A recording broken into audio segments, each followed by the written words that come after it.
नमस्कार, आपका स्वागत है आईएमएस टुडे में। और आज हमारे साथ मौजूद हैं प्रोफेसर केजी सुरेश, वरिष्ठ पत्रकार एवं पूर्व कुलपति माखनलाल चतुर्वेदी, राष्ट्रीय पत्रकारिता विश्वविद्यालय भोपाल। सर, आपका स्वागत है आईएमएस टुडे में। नमस्कार।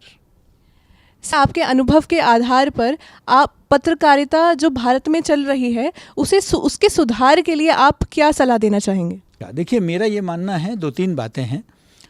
मैं ये समझता हूँ कि पत्रकारिता शिक्षा का कोई रेगुलेशन नहीं है, कोई नियमन नहीं है, जिसके चलते कोई भी कहीं से भी किसी गली कूचे में जो है टीचिंग शॉप्स को चला रहा है।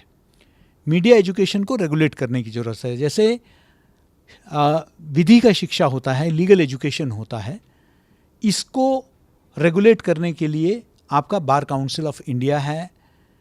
उसी तरीके से आपका नेशनल मेडिकल कमीशन है मेडिकल एजुकेशन के लिए। Media education council of India की स्थापना की ज़रूरत है, जिसके अभाव में कोई भी कहीं भी डिप्लोमा सर्टिफिकेट प्रोग्राम्स चला रहा है। कहीं ना कहीं इस पर एक अंकुश लगने की आवश्यकता है, क्योंकि इसमें बेसिक फैसिलिटीज़ भी विद्यार्थियों को नहीं पहुंच रहा है और कोई बेसिक स्टैंडर्ड सिलेबस भी नहीं है। तो एक स्टैंडर्डाइजेशन की ज़रूरत है, पहली बात। दूसरा जो है, टेक्नोलॉजी दिन दूनी रात चौगनी बढ़ रही है। इसके साथ हम पेस कैसे रख पाएंगे, इसके बराबर कदम ताल हम कैसे कर पाएंगे, ये एक बड़ी चुनौती है। इसके लिए आपसी सहयोग की ज़रूरत है। आपके संस्था में कुछ चीज़ें हैं जो मेरे संस्था में नहीं है, मेरे संस्था में कुछ चीज़ें हैं जो आपके यहाँ नहीं है। तो हम कोलैबोरेशन और कोऑपरेशन के माध्यम से हम अपने विद्यार्थियों को तैयार कर सकते हैं। दूसरा, मीडिया के जो टीचर्स हैं उनको अपस्किलिंग की ज़रूरत है। कई टीचर्स बहुत पहले मीडिया छोड़ चुके हैं या बहुत पहले मीडिया में शिक्षण हुआ था, लेकिन मीडिया में क्रांतिकारी परिवर्तन रोज हो रहा है, खासकर टेक्नोलॉजी में। तो ऐसे में अपने आप को अपडेट रखना बहुत आवश्यक है।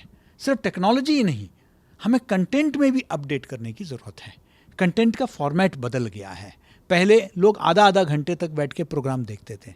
आज आप जो है 1 मिनट का जो है आप रील्स देखते हैं, वो भी 1 मिनट भी लोगों के पास सब्र नहीं है देखने के लिए। उसको कैसे तैयार किया जाए, कंटेंट क्रिएशन में कैसे ट्रेनिंग किया जाए, आज हमको इन सब विषयों पर जो है अपस्किलिंग की ज़रूरत है। तो मैं समझता हूँ कि मीडिया शिक्षा में और अच्छे भारतीय संदर्भ ग्रंथ की आवश्यकता है, यानी कि इंडियन रेफरेंस बुक्स, क्योंकि अभी ज़्यादातर पुस्तकें पश्चिम से आती हैं, तो हमको उसको समझने की ज़रूरत है। तो मैं समझता हूँ कि भारत में 200 साल हो गए मीडिया एजुकेशन के, जो मीडिया के हो गए 200 साल, और 100 साल मीडिया एजुकेशन के हो गए। और अब वो वक्त आ गया है जब हमें जो है मीडिया एजुकेशन को सुदृढ़ बनाना है, इसको जो है सार्थक और प्रासंगिक बनाना है हमारे मीडिया के विद्यार्थियों के लिए। इसलिए ये कदम उठाना बहुत आवश्यक है। सर, क्या आप हमें बताएंगे कि एआई के माया जाल ने पत्रकारिता को किस तरह से प्रभावित किया है? मैं समझता हूँ कि एआई से हमें डरना नहीं चाहिए। पहले कंप्यूटर से हम लोग डरते थे, अरे कंप्यूटर आएगा तो बेरोज़गारी हो जाएगी, दुनिया भर की बातें। और इसी तरीके से जो है बाद में मोबाइल आया, स्मार्टफोन आया। आज हम देख रहे हैं स्मार्टफोन कितना उपयोगी बन गया है हमें पत्रकारिता के लिए। एआई की वजह से एफिशिएंसी आता है। एआई की वजह से हम लोगों को जो है कस्टमाइज्ड कंटेंट हम प्रोवाइड कर सकते हैं अपने रीडर्स को, अपने व्यूअर्स को। तो बहुत सारे सुविधाएं भी एआई की वजह से आया है, लेकिन एआई के कुछ थ्रेट्स भी हैं, डीप फेक्स हैं। कई चीज़ों से हमें अलर्ट रहने की ज़रूरत है। मुझे नहीं लगता है कि ह्यूमन इंटेलिजेंस के ऊपर कभी एआई जाएगा, और एआई की अपनी लिमिटेशन है, क्योंकि AI is driven by human intelligence. इसलिए मुझे लगता है कि उसको खतरे के रूप में न देखकर हमें उसको एक फैसिलिटेटर के रूप में देखने की आवश्यकता है, ताकि हम उस टेक्नोलॉजी का लाभ अपने रीडर्स, अपने पाठक, अपने दर्शक और अपने श्रोताओं को बेहतर कंटेंट प्रोवाइड करने में हम उसका कैसे इस्तेमाल कर सकते हैं, उपयोग कर सकते हैं, इस पर हमें विचार करने की ज़रूरत है। सर, आपके विचार से भारत में पत्रकारिता का भविष्य कैसा है और आगे आने वाले समय में हम किन चुनौतियों का सामना करेंगे? मैं समझता हूँ कि भारत में पत्रकारिता का भविष्य बहुत उज्जवल है, क्योंकि एक सूचना क्रांति के दौर से हम चल रहे हैं। हाँ, मीडिया का स्वरूप शायद बदल सकता है। पहले जो लोग प्रिंट पर निर्भर थे, अब डिजिटल की तरफ बड़े तादाद पर चले गए हैं। टेलीविज़न लोग देखते हैं आज भी, हमें कंटेंट को आखिरी व्यक्ति तक credible content, evidence based research, ताकि पत्रकारिता का विश्वसनीयता बनी रहे। क्योंकि अगर विश्वास भरोसा उठ गया, क्योंकि मीडिया चौथा स्तंभ है देश का, इस पर भरोसा बनाए रखना बहुत ज़रूरी है।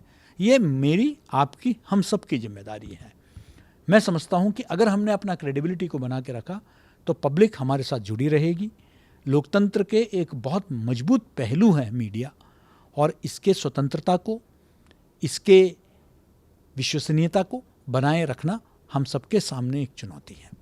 सर, आप नए पत्रकारों को क्या सलाह देना चाहेंगे जो इस क्षेत्र में अपना भविष्य बनाना चाहते हैं? देखिए, मैं तो नए पत्रकारों को कहूँगा कि जितना आप पढ़ सकते हो पढ़िए, जितना घूम सकते हो घूमिए, जितने लोगों से मिल सकते हो अपने कैनवस को बड़ा करिए। हम कुएं के मेंढक बन गए हैं। हमको जो है सिर्फ घंटों बैठ के रील देखने से ज्ञान नहीं प्राप्त होगा। हमारे नॉलेज बेस ही हमारा स्ट्रेंथ होगा। आपको फ्यूचर में रिक्रूट करेंगे तो लोग ये देखेंगे कि इसका नॉलेज बेस कितना स्ट्रांग है, एक एक विषय पर इसकी पकड़ कितनी है। तो अपना एक स्पेशलाइजेशन तैयार करिए, अपने भाषा को सुधारिए। आजकल लोग अपना एक्सेंट, मदर टंग इन्फ्लुएंस जिसको कहते हैं, वो भी चलता है। लोग अपने एक्सेंट को ओवरकम नहीं कर पा रहे हैं। हर व्यक्ति अलग अलग भाषा बोलता है तो उसका जो है एक प्रभाव पड़ता है। भाषा में व्याकरण का, वर्तनी का हमें ध्यान रखने की ज़रूरत है। तो मैं समझता हूँ कि हमारे लैंग्वेज पर हमें फोकस होना चाहिए। हमें शोध परक खबर ही देना चाहिए। इसलिए हमें शोध की तरफ, कोई भी विषय को गहराई से समझने की आवश्यकता है। उसकी सतही समझ रखकर हम मीडिया में अपना छाप नहीं छोड़ सकते हैं। हमको और मेहनत करने की ज़रूरत है। मेहनत से बचना नहीं है। वातानुकूलित यानी कि एयर कंडीशनड रूम से हमको बाहर निकलने की आदत पड़नी चाहिए। ग्राउंड रिपोर्टिंग की तरफ हमारा रुझान होना चाहिए। और आप याद रखिए कि जितना हम पसीना हमारे युवावस्था में बहाएंगे, उतना हम कंफर्टेबली अपने, जब हम सीनियर बनेंगे तब हम कंफर्टेबल होंगे। इस वक्त पसीना बहाने से कतराइए मत, मेहनत करने से कतराइए मत। ये आपकी उम्र है, इसमें जितना मेहनत हो सकता है एक एक पल का सदुपयोग करिए। मस्ती करने के लिए पूरी ज़िंदगी पड़ी है। धन्यवाद सर, अपना बहुमूल्य समय देने के लिए। मैं मोक्षा त्यागी, कैमरामैन उज्जवल आनंद के साथ IMS टुडे।